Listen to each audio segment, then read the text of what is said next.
rolling. Right, so I'll read out the statement, yeah, and then I'll go around and ask you each what you think. Okay, video games are having a negative effect upon the younger generation in today's society. Explicit sexual and violent content, bad language, and the objectification of women and men is leading to worrying trends in behaviour, addiction, isolation and aggression. More regulation is required urgently to clamp down on this problem. Ross, what are your thoughts on that?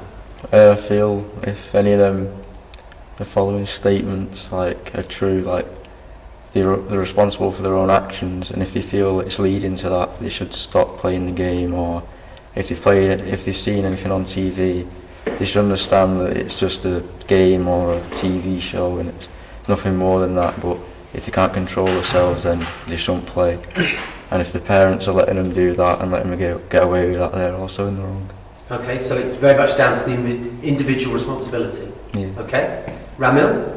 Well, you basically just said what exactly I was going to think. Well, there's nothing wrong with agreeing and having a similar... I agree, because sometimes a person has to sort of be able to tell fiction from reality, so it's kind of just basically down to the individual, like you said. So I disagree with the statement.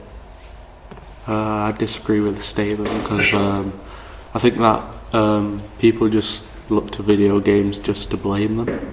They're sort of used as a scapegoat. Oh yeah. So, if someone does something violent, they can just say, oh, they've been playing violent video games and blame that. So you think it's almost another reason to find fault with young people? Yeah.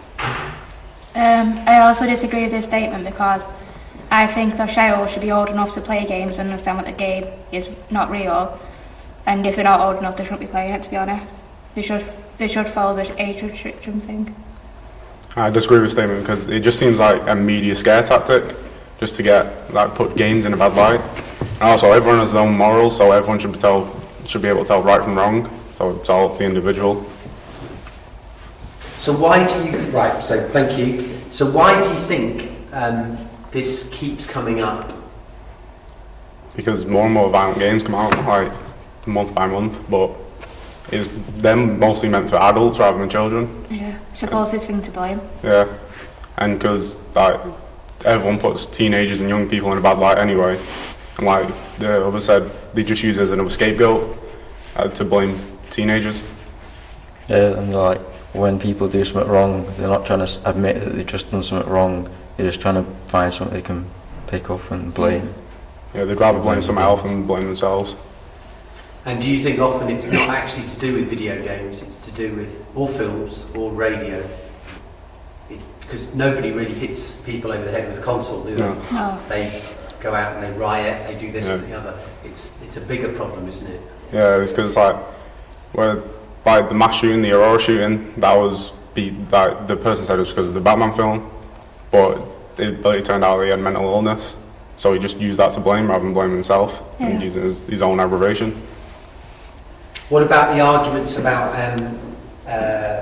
people who play games too much get sort of slightly sick and get addicted, don't sleep, don't eat? I believe you can get addicted and that can affect your mental health, but you shouldn't play something if you can't control it. Yeah, it's partially true that you can get addicted to it, but it's not like a serious addiction like drugs or anything. It's not that bad. No.